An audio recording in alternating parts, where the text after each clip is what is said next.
கிம் கர்தஷியன் அவர்கள். If I could, I love a BlackBerry, and every time I say that, people are like horrified that I have a BlackBerry. And 3 number வச்சிருந்தாங்க, அதாவது 3 எண்ணிக்கையில் 3 வச்சிருந்தாங்க. Barack Obama அவர்கள் பிரசிடெண்டாக மாறும்போது அவருடைய கைகளிலும் அதே மாதிரி அவர் எங்கே போனாலும் இந்த ஃபோனுடன் தான் போயிட்டு இருந்தார். லேடி ககா அவர்களை எடுத்து பார்த்தீங்கன்னா எந்த பொது நிகழ்வாக இருந்தாலும் சரி, தனிமையாக இருந்தாலும் சரி, அவங்களுடைய கையில் இந்த ஃபோன் இருக்கும். இன்டர்நெட் அவங்க அப்படி தான் ஆக்சஸ் பண்ணிட்டு இருந்தாங்க. நிறைய பேர் இந்த ஃபோனில் தான் மெசஞ்சர் அப்படிங்கிறத யூஸ் பண்ணிட்டு இருந்தாங்க.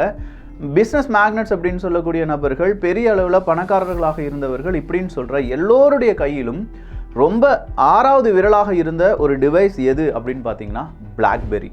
சரி, இது பிஸ்னஸ் மேக்னட்ஸ் இல்லாட்டி பெரிய அந்தஸ்தில் இருக்கிறவங்க. சாதாரண மனிதர்கள், உங்கள் வீடு, எங்கள் வீடு, பக்கத்து வீடு இப்படின்னு சொல்லி சாதாரண மனிதர்கள் கையில் எல்லோருடைய கையிலும் இருந்த ஒரு ஃபோன் எது அப்படின்னு பார்த்தீங்கன்னா நோக்கியா.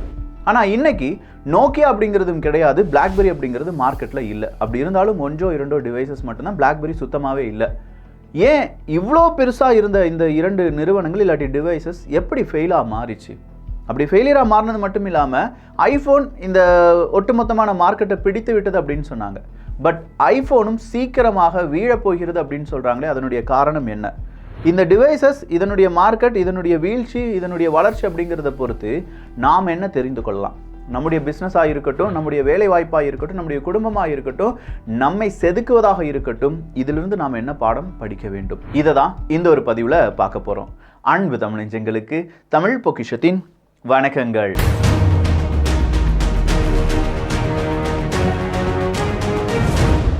சில வருடங்கள் ஒரு ப்ராடக்ட் அப்படிங்கிறது எப்போதுமே பீக்கில் இருக்கும். சில வருடங்களுக்கு பிறகு அந்த பீக்கில் இருக்கக்கூடிய ப்ராடக்ட் கீழே விழுந்துடும். அப்படி கீழே விழாமல் இருக்கக்கூடிய 1-2 ப்ராடக்ட் மட்டும்தான் நம்மளால் பார்க்க முடியும். அவங்க அடாப்ட் ஆகிட்டே இருப்பாங்க. மார்க்கெட் இப்போ இருக்கக்கூடிய அந்த ஜென்ரேஷனுக்கு என்ன வேணும் அப்படிங்கிறத தெரிந்து கொண்டு அதுக்கு தகுந்த மாதிரி நம்மளை என்ன செஞ்சுட்டு இருப்பாங்க, புதுப்பித்து கொண்டே இருப்பார்கள். ஸோ இந்த அடாப்ஷன் அப்படிங்கிறது இல்லைன்னா எந்த பிராண்டாக இருக்கட்டும் அது ஃபெயிலியருக்கு போயிடும். அதே மாதிரி தான் நாமும் இந்த உலகத்தில் நம்ம வாழ வேண்டும் அப்படின்னா சரிசமமாக மற்ற மனிதர்கள் என்னெல்லாம் செய்கிறாங்களோ அதை நாம் தெரிந்திருக்க வேண்டும். நம்ம குழந்தைகளாக இருக்கட்டும், அவங்க ஆண்ட்ராய்டு டிவைசஸ் யூஸ் பண்ணுவாங்கப்பா, எனக்கு தெரியாதுன்னு சொன்னால் அவங்கள விட நம்ம பின்னாடி வந்துட்டுருக்கோம் அப்படிங்கிறது தான். ஸோ அவங்க அளவுக்கு நமக்கு புத்தி இல்லாமல் இல்லை. பட் அதை படிப்பதற்கும் அதில் அடாப்ட் ஆகிறதுக்கும் நம்ம காண்பிக்கக்கூடிய கேப் இருக்குது பார்த்தீங்களா, இந்த கேப்பை தான் ஜென்ரேஷன் கேப் அப்படின்னு சொல்லுவாங்க. இந்த ஜென்ரேஷன் கேப் இல்லாமல் இருக்கக்கூடிய பெற்றோர்கள் தான் தங்களுடைய குழந்தைகளை இப்போ இருக்கக்கூடிய சொசைட்டிக்கு தகுந்தது மாதிரியான வளர்க்க முடியும் என்பதையும் நாம் புரிந்து கொள்ள வேண்டும். சரி, இந்த ஜென்ரேஷன் கேப் எங்கேருந்து வர தொடங்குது அப்படின்னு பார்த்தீங்கன்னா, நீங்கள் பிளாக்பெரி யுகத்திலேருந்து வரலாம்.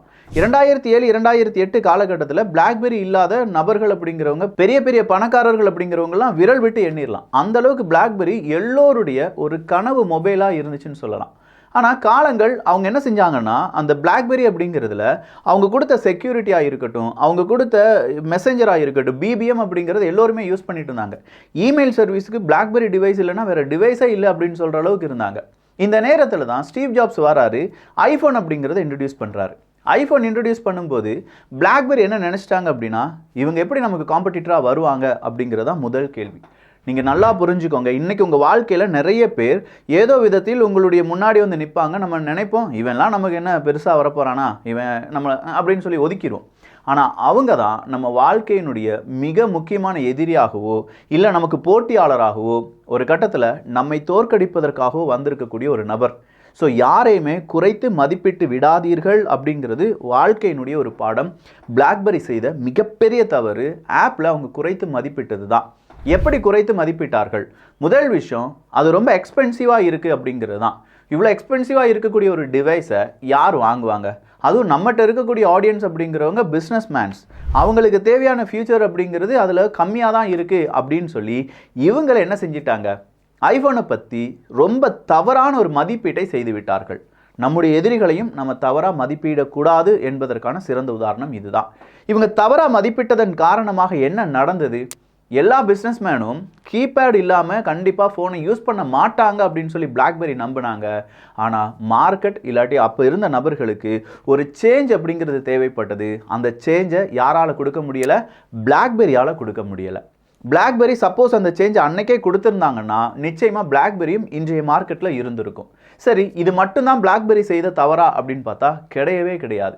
அவங்களுடைய செக்யூரிட்டி ஃபீச்சர்ஸ் எல்லாமே சூப்பராக தான் இருந்துச்சு. ஆனால் டச் ஸ்க்ரீன் அப்படின்னு சொல்லி ஒன்று வருது பார்த்தீங்களா, இந்த டச் ஸ்க்ரீன் வரும்போது இந்த டச் ஸ்க்ரீன்லாம் படிப்பதற்கு நாட்கள் ஆகும். ஸோ காலத்தினுடைய ஓட்டத்தை தவறாக மதிப்பிடுவது அப்படிங்கிறது தான் இந்த பிளாக்பெரி செய்த அடுத்த தவறு. எவ்வளவு ஸ்பீடாக காலம் போயிட்டு இருக்கு அப்படிங்கிறத நாமும் யோசிச்சுட்டே இருப்போம். இன்னைக்கு நாம செய்ய வேண்டிய விஷயத்தை இன்னைக்கே செஞ்சு முடிச்சிடணும் அப்படின்னு சொல்கிறத பல வருடங்களாக நம்முடைய பேரண்ட்ஸ், நம்முடைய டீச்சர்ஸ் இவங்கெல்லாம் சொல்லியிருப்பாங்க. நாளை அப்படின்னு சொல்லி ஒரு நாள் தள்ளி போனாலும் அந்த ஒரு நாளில் உங்களுக்கான ஒரு காம்படிட்டர் உங்கள் முன்னாடி வந்துடுவாங்க என்பது தான் நிதர்சனமான உண்மை. ஒரு நாள் கிடையாது, ஒரு செகண்ட்னாலும் போதும் நம்ம தோற்றுக்கொண்டு இருக்கிறோம் என்பது தான். ஸோ ஒரு செகண்டில் செய்ய வேண்டிய வேலையை அப்போவே நாம் செய்யலை அப்படின்னா கண்டிப்பாக நாம் தோற்றுக்கொண்டிருக்கிறோம். பிளாக்பெரியும் தோல்வியை தழுவ தொடங்கியது அன்றைய காலகட்டத்தில் தான். அவங்க என்ன செய்கிறாங்க, டச் ஸ்க்ரீன் அப்படிங்கிறதுக்கு காம்படிட்டராக இவங்க வரமாட்டாங்க, இல்லாட்டி பிளாக்பெரிக்கு காம்படிட்டராக டச் ஸ்க்ரீன் வராது, கண்டிப்பாக அப்படி யூஸ் பண்ண மாட்டாங்கன்னு சொல்லி அவங்க நினச்சாங்க. அப்படி நினச்சதுனாலையும் என்னவோ அவங்களுடைய சீரியஸ், அவங்களுடைய டிவைசஸ் எல்லாமே அதே மாதிரியே டெவலப் பண்ண ஆரம்பித்தாங்க, மேனுஃபேக்சர் பண்ண ஆரம்பித்தாங்க. ஆனால் மார்க்கெட்டை ஆப்பிள் கையகப்படுத்தி விட்டார்கள் அப்படின்னு சொல்கிறது மிகப்பெரிய தவறு. அந்த மார்க்கெட்டுக்கு அது தேவைப்பட்டது, அதை ஆப்பிள் கொடுத்தாங்க.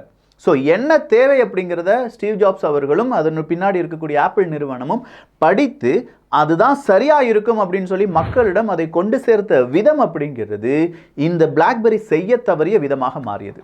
ஸோ உங்களுக்கும் தனிப்பட்ட நிறைய குணாதிசயங்கள் இருக்கலாம்.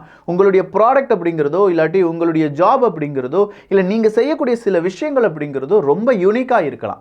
ஆனால் மற்றவங்க முன்னாடி எப்படி ப்ரெசென்ட் பண்ணுறீங்க, அது மற்றவங்களுக்கு தேவையா இல்லையா, எந்த நேரத்தில் அது தேவைப்படும் அப்படிங்கிறத நம்ம தெரிந்து கொள்ளவில்லை என்றால் நிச்சயமாக இந்த மார்க்கெட்டில், இந்த லைஃப்பில் நாம் நின்று எந்த பிரயோஜனமும் இல்லை, நாம் அவுடேட்டட் ஆகிட்டே இருப்போம். இதே தான் பிளாக்பெரியும் செஞ்சாங்க. சரி, இவ்வளோ தவறுகள் செஞ்சவங்க, பிளாக்பெரிக்குன்னு ஒரு கூட்டம் இருக்குல்ல, அந்த கூட்டம் அவங்கள விட்டு போகாது அப்படின்னு சொல்லி கண்மூடித்தனமாக நம்பினாங்க. இதை தான் நாமும் செய்யக்கூடிய ஒரு பெரிய தவறு. நம்மளை சுற்றி சில உறவுகள் இருக்காங்க, நம்மளை சுற்றி நண்பர்கள் வட்டாரம் பெருசாக இருக்குது, நம்மளை சுற்றி நிறைய ஆடியன்ஸ் இருக்காங்க, சப்ஸ்கிரைபர்ஸ் இருக்காங்க. இந்த ஆட்டம் போட்டோன்னு வச்சுக்கோங்களேன், கண்டிப்பாக நாமும் என்ன செய்யப்படுவோம் அப்படின்னா வீழ்த்தப்படுவோம். இதற்கு நானும் விதிவிலக்கு கிடையாது, நீங்களும் விதிவிலக்கு கிடையாது.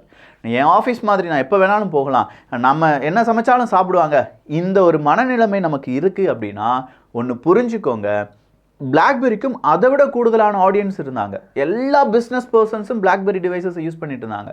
ஆனால் ஒரு கட்டத்துக்கு மேலே அவங்களுடைய வாடிக்கையாளர்கள் அப்படின்னு சொல்கிறவங்களே பிளாக்பெரியை கை கழுவ ஆரம்பித்தாங்க. 2008லேருந்து 2016 அப்படிங்கிற ஒரு கிராஃபை நீங்கள் எடுத்து பார்த்தீங்கன்னா 20% வேர்ல்டு மார்க்கெட்டில் ஸ்மார்ட் ஃபோன் டிவைசஸ் அப்படின்னு நம்ம எடுத்து பார்த்தாலே அதில் 20 பேர் கண்டிப்பாக பிளாக்பெரி யூஸ் பண்ணிட்டு இருந்தாங்க. 2016 வெறும் 8 வருடங்களில் அது 0.00% குறைந்தது என்பதும் குறிப்பிடத்தக்கது. சரிப்பா, இவ்வளோ விஷயங்கள் அவங்க கூட்டத்தை சேர்க்க தவறிவிட்டார்கள் அப்படின்னு சொன்னோம் பார்த்தீங்களா. அப்போ இருக்கிற கூட்டத்தை அவங்க என்ன செஞ்சிட்டாங்க, இழந்துட்டாங்க. புதுசாக ஒரு கூட்டத்தை உருவாக்குறதுக்கு ட்ரை பண்ணாங்களா அப்படிங்கிறத பார்க்கலாம். அவங்களுடைய பிளாக்பெரி ஓஎஸாக இருக்கட்டும், இல்லை அதற்கான ஆப்ளிகேஷன் டெவலப்மெண்ட்டாக இருக்கட்டும், ரொம்ப காம்ப்ளெக்ஸாக இருந்துச்சு. ஸோ இதனால் என்ன செய்கிறாங்க, நிறைய டெவலப்பர்ஸ் அந்த ஆப்ளிகேஷன் டெவலப்மெண்ட் அப்படிங்கிறத செய்கிறதுக்கு அவங்க வர்றது கிடையாது. அப்படி செஞ்சாலும் ரொம்ப ஸ்லோவாக இருந்தது அப்படிங்கிறது பலருடைய கருத்தாக மாறியது. ஸோ இது ஸ்லோவாக இருக்குது, அது ஸ்பீடாக இருக்குது, இது டச் இருக்குது, அது டச் இல்லை, இப்படி ப்ராடக்டை கம்பேர் பண்ண ஆரம்பித்தாங்க மக்கள். ஒரு கட்டத்துக்கு மேலே யூடியூப் அப்படிங்கிறத மட்டுமே, இப்போ நீங்கள் ஐஃபோன் எடுத்து பார்த்தீங்கன்னா யூடியூப் பார்க்கலாம் அப்படின்னு சொல்கிறத பிளாக்பெரி எப்படி நினச்சிட்டாங்க, வெறும் யூடியூப் பார்ப்பதற்கு ஒரு ஃபோன் இவ்வளோ பெரிய சக்ஸஸ் ஆகுமா அப்படிங்கிற மாதிரி நினச்சிட்டாங்க. இது எல்லாமே பிளாக்பெரியினுடைய தோல்வியாக மாறியது. நேராக அடித்தட்டில் இருக்கக்கூடிய மக்கள் பயன்படுத்தின நோக்கியாவுக்கு வரலாம். நோக்கியா என்ன செஞ்சாங்க, நம்ம ப்ராடக்ட் எல்லாமே ஹார்ட்வேரில் அடிச்சுக்கிடவே முடியாது. நீங்கள் நோக்கியா ஃபோன் இன்றைக்கி எடுத்து பார்த்தீங்கன்னா 3310 இருக்கட்டும், 6600 இருக்கட்டும், 1110 இருக்கட்டும், 1100 இருக்கட்டும், N70 இருக்கட்டும், E73 இருக்கட்டும், இந்த மாதிரியான டிவைசஸ் எல்லாமே மிகப்பெரிய அளவில் வெற்றி நடை போட்டது. ஆனால் அவங்கள பொறுத்த வரைக்கும் அவங்களுடைய ஹார்ட்வேர், அவங்களுடைய கேமரா குவாலிட்டி செம்மையாக இருக்கும், அவங்களுடைய சவுண்ட் குவாலிட்டி சோனி, நோக்கியா அப்படிங்கிறத கம்பேர் பண்ணிக்கிட்டே இருப்போம். அடுத்தது அவங்களுடைய பில்ட் குவாலிட்டி அப்படிங்கிறது செங்கக்கட்டி மாதிரி இருக்கும், வண்டி ஏறி இறங்கினாலும் ஒன்றும் ஆகாது, 3310 கீழே விழுந்தாலும் ஒன்றும் ஆகாது அப்படின்னு சொல்லி நம்ம யூஸ் பண்ணிட்டு இருந்தோம். பேட்டரி பவர் எடுத்துக்கோங்க, 4 நாள் 5 நாள் போட்டாலும் அப்படியே தான் இருக்கும் அப்படின்னு சொல்லி நம்ம எல்லாருக்குமே தெரியும். ஆனால் அவங்க என்ன நினச்சாங்க, ஹார்ட்வேரில் நம்ம சூப்பராக இருக்கும், சாஃப்ட்வேர் பற்றி நம்ம யோசிக்க கூட வேண்டாம்னு நினச்சிட்டாங்க. நாமும் அதே மாதிரி தான். நம்ம ஒரு இடத்துல நமக்கு ஒரு ஸ்ட்ராங்னஸ் இருக்கும், ஒரு வீக்னஸ் இருக்கும். ஸ்ட்ராங்னஸ் நமக்கு தான் இவ்வளோ இருக்கே, நம்ம ஏன் நம்ம வீக்னஸை பார்த்துக்கணும், நம்ம வீக்னஸை புறம் தள்ளி விட்டுறலாம் அப்படின்னு சொல்லி நினைப்பாங்க. கண்டிப்பாக நமக்கு எந்த அளவுக்கு ஸ்ட்ராங்னஸ் இருக்கோ அதே அளவுக்கான வீக்னஸை நம்ம ஸ்டடி பண்ணியிருக்கணும். நோக்கியா அவங்களுடைய வீக்னஸை எப்போ ஸ்டடி பண்ண ஆரம்பித்தாங்கன்னா ஆண்ட்ராய்டு பூம் ஆகிட்டே இருக்குது. இவங்களுடைய சிம்பயான் ஓஎஸ் அப்படிங்கிறதுல மிகப்பெரிய பிரச்சனைகள் வந்துட்டு இருக்கு, ஸ்லோ ஆகிட்டு இருக்கு. நிறைய அப்ளிகேஷன் டெவலப்பர்ஸ் ஆண்ட்ராய்டுக்கு டெவலப் பண்ணுறாங்க, சிம்பயான் ஓஎஸுக்கான அப்ளிகேஷனை டெவலப் பண்ணாலும் அந்த அளவுக்கு ஒரு பெர்ஃபெக்ஷனை கொடுக்க முடியலை. ஸோ இவங்க என்ன செய்கிறாங்க, அந்த ஓப்பன் சோர்ஸ் ப்ராஜெக்டை எடுத்து ஆண்ட்ராய்டு மாதிரியான ஒரு ஆப்ரேட்டிங் சிஸ்டத்தை டெவலப் பண்ண ஆரம்பிக்கிறாங்க. மியோமி அப்படின்னு தான் அதனுடைய அந்த பெயர்.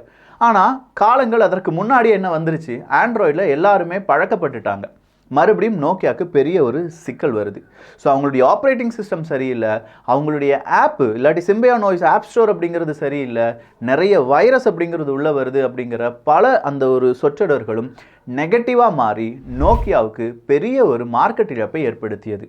என்னதான் நல்ல டிவைஸ் அப்படின்னு சொன்னாலும் அது சீனியர் சிட்டிசன்ஸ் டிவைஸ் அப்படின்னு சொல்லி ஒதுக்க ஆரம்பித்து நியூ ஜென்ரேஷன் டிவைஸாக touch screen Android mobile iPhone iOS அப்படின்னு சொல்லி மிகப்பெரிய அளவில் என்ன செய்ய ஆரம்பிச்சிட்டாங்க, பயன்படுத்த ஆரம்பிச்சிட்டாங்க.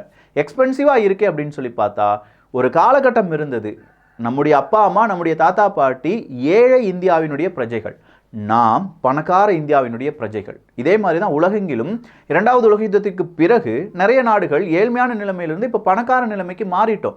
ஸோ ஒரு காலகட்டத்தில் இவ்வளோதான் பணம் இருக்குன்னா இவ்வளோ சிக்கனமாக வாழ்ந்த மனிதர்கள் இருந்தார்கள். நிறைய பணம் இருக்குது அப்படின்னு சொல்லும்போது அந்த மார்க்கெட் ரொம்ப ஹியூஜாக மாறுது, ஒரு மார்க்கெட் கேப் வருது. டச் ஸ்க்ரீனுக்கு 10,000 ரூபா கொடுத்து வாங்குறவங்க 500 ரூபா கொடுத்து நோக்கியா மொபைலை வாங்குறதுக்கு மனம் வராமல் இருந்தார்கள், 10,000 ரூபா செலவு பண்ணுறதுக்கும் தயாராக இருந்தார்கள். இதையும் நோக்கியா என்ன செய்யலை, சரியாக கவனிக்கலை. இவ்வளோ பிரச்சனைகள் இருந்ததுனால தான் 2 முக்கியமான தலைவர்களாக இருந்த நோக்கியாவும் அந்த பிளாக்பெரியும் தோல்வியில் முடிந்தார்கள். அதுக்கு முன்னாடி பிளாக்பெரியில் அந்த காலகட்டத்தில் முடிவெடுக்கும் திறனும் பிளாக்பெரிட்ட இல்லை. ஏன்னா 2 CEO இருந்தாங்க. ஒரு காலகட்டத்துக்கு பிறகு தான் அது ஒரு CEOனுடைய தலைமையாக மாற்றப்படுகிறது. 2 பேர் முடிவெடுக்கணும், ஒருத்தர் இருக்கிற முடிவு இன்னொருத்தருக்கு பிடிக்காது, இப்படின்னு சொல்கிற பல பிரச்சனைகள் இன்டர்னலாகவும் யாருக்கு இருந்துச்சு, இந்த பிளாக்பெரி போன்ற அந்த நிறுவனங்களுக்கு இருந்துச்சு. ஸோ RIM அப்படிங்கிறது தோல்வி அடைந்ததுனால மறுபடியும் பிளாக்பெரி டிவைசஸ் அவங்களால என்ன செய்ய முடியல, உற்பத்தி பண்ண முடியல, டோட்டலாக மூடு விழா நடத்திட்டாங்க. ஆண்ட்ராய்டை நாங்கள் இந்த எங்களுடைய டிவைஸில் கொண்டு வந்துட்டோம் அப்படின்னு சொல்லி நோக்கியா சொன்னால் கூட அதை விட அதிகமான ப்ராசஸிங் ஸ்பீட், அதை விட சூப்பரான ஃப்ளூடிட்டி இல்லாட்டி ரொம்ப ஈஸியான யூசர் இன்டர்ஃபேஸ் அப்படின்னு சொல்கிற பல நிறுவனங்கள் நோக்கியாவை தோற்கடித்து விட்டன. இவ்வளோ விஷயங்களுக்கு பிறகு ஆப்பிள் முன்னிலையில் இருக்கிறார்கள் அப்படின்னு சொன்னால் ஆப்பிளும் பிளாக்பெரி இந்த நோக்கியா என்ன தவறுகளை செஞ்சாங்களோ அதே தவறுகளை செய்கிறாங்க. ஸ்டீவ் ஜாப்ஸ் அவர்கள் இருக்கிற வரைக்கும் சூப்பரான டிஃப்ரெண்டான வெரைட்டியான ஐட்டம் நமக்கு கிடைச்சிட்டு இருந்துச்சு. ஆனால் இப்போ ஆப்பிள் டிவைசஸ் ஜாக்கை நாங்கள் ஆடியோ ஜாக்கை மாற்றிடுவோம், மாற்றாதீங்கப்பா, நாங்கள் என்ன நினைக்கிறோமோ அதை செஞ்சிடும், வேணா இதை யூஸ் பண்ணு. இதே தான் யார் சொன்னாங்க, நோக்கியாவும் சொன்னாங்க, பிளாக்பெரியும் சொன்னாங்க. இதை இப்போ யார் சொல்லிட்டு இருக்காங்க, ஆப்பிள் சொல்லிட்டு இருக்காங்க. அடுத்ததா இல்லை நாங்கள் இந்த மாதிரியான விஷயங்கள்லாம் செஞ்சு கொடுக்க மாட்டோம். காரணம் என்னன்னு கேட்டால் ஆப்பிள் சொல்லக்கூடிய விஷயங்கள் privacy policy, user interface, user security, இதுக்காகத்தான் நாங்கள் இதெல்லாம் செய்யாமல் இருக்கோம் அப்படின்னு சொல்லுவாங்க. பட் அதே மாதிரியான சேஞ்சஸை யார் கொண்டு வந்துட்டு இருக்காங்க, எதிர்பக்கமாக இருக்கக்கூடிய ஆண்ட்ராய்டு டிவைசஸில் நிறைய சேஞ்சஸை நம்ம பார்க்கும்போது அதில் இருக்கக்கூடிய 1-2 ஃபியூச்சரை மட்டும் கொஞ்சமாக திருடி அதை கொஞ்சம் என்ஹான்ஸ் பண்ணி ஆப்பிள் அவங்களுடைய டிவைஸில் வச்சிட்ருக்காங்க. ஸோ புதுசாக ஒரு டிவைஸ், புதுசாக மக்களுக்கு தேவையான இன்னொரு முக்கியமான ஏதோ ஒரு கேட்ஜெட் அப்படிங்கிறது இப்போது ஒரு வேக்கமாக தான் இருக்குது. ஒரு வெற்றிடம் இருக்கிறது. இந்த வெற்றிடத்தை யார் ஃபில் பண்ண போகிறாங்க, ஆண்ட்ராய்டும் கிடையாது, அது iOSம் கிடையாது, வேறு யாரோ வேறு ஏதோ ஒன்று வரப்போகுது. அதற்கான அந்த ஒரு டிரான்சிஷன் பீரியடில் தான் நாம் எல்லாருமே இருந்துகிட்ருக்கோம். நல்லா கவனிச்சிங்கன்னா உடனடியாக ஒரு பிராண்டு விழுந்துடாது. எப்படி 2008லேருந்து 2016 வரை இந்த பிளாக்பெரி ஸ்ட்ரகிள் பண்ணாங்களோ இன்னும் ஒரு 5 வருடங்கள் இதே மாதிரி iOS ஸ்ட்ரகிள் பண்ணி புது டிவைசஸ், புதுவிதமான இந்த மார்க்கெட்டுக்கு தேவையான டிவைசஸை களமிறக்கவில்லை என்றால் ஆப்பிளும் ஃபெயிலியர் ஆகும். அங்கே வேறு ஏதோ வரப்போகுது. அந்த வேறு ஏதோவுக்கு நீங்களும் தயாராகி கொள்ளுங்கள். இதே மாதிரி தான் நாமும். இதில் சொன்னது ஏதோ 2 மாடல் இல்லாட்டி 2 பிராண்டினுடைய வரலாறு கிடையாது. இந்த வரலாறை அப்படியே உங்ககிட்ட கொண்டு வாங்க. நாம் என்னெல்லாம் தவறுகள் செய்கிறோம், நம்முடைய வீக்னஸ் என்ன, நம்முடைய ஸ்ட்ராங் பாயிண்ட் என்ன, நாம் அடாப்ட் ஆகிறோமா, மற்றவங்க என்ன வேணும், அவங்களுக்கு என்ன தேவை அப்படிங்கிறத நம்ம புரிந்து கொள்கிறோமா, இப்படி தான் நான் இருப்பேன், என் கூட இருக்கிறவங்க மட்டும் இருந்தால் போதும் அப்படின்னு சொல்கிறோமா, ஆப்பிள் அடாப்ட் இல்லாட்டி அடமெண்டாக இருக்கோமா, இது எல்லாமே கவனித்து கொள்ளுங்கள். நாம் இதை நம்மை சரிப்படுத்தவில்லை என்றால், இந்த விஷயங்களை நம்ம உணர்ந்து நம்மை சரிப்படுத்தவில்லை என்றால் நாமும் இந்த சொசைட்டிலிருந்து அவுடேட்டட் ஆகிவிடுவோம். ஸோ சிம்பிளான சில விஷயங்கள் வித் உதாரணத்தோடு பார்த்துட்டோம். இதே மாதிரி நிறைய பேர் இருப்பாங்க. நம்ம நண்பர்களே என்ன செஞ்சாலும் நான் இப்படி தான்டா மாற மாட்டேன்னு சொல்லிட்டு இருப்பாங்கள்ல, அவங்களுக்கு சும்மா இந்த வீடியோவை தட்டி விட்டுட்டு ஜாம்பவானா பல கோடி ரூபாய் பல நபர்களை வைத்து ரிசர்ச் அண்ட் டெவலப்மெண்ட் செய்த நோக்கியாவும் பிளாக்பெரியுமே ஃபெயிலியர் ஆயிட்டாங்க, நாம ஏமாத்திரண்டா கொஞ்சம் பார்த்து தெரிஞ்சுக்கோப்பா அப்படின்னு சொல்லி இந்த வீடியோவை ஷேர் பண்ணிக்கோங்க. நல்லதை பகிர்ந்து ஷேர் பண்ணி நல்ல சமுதாயத்தை உருவாக்குவோம். நன்றி, வணக்கம்.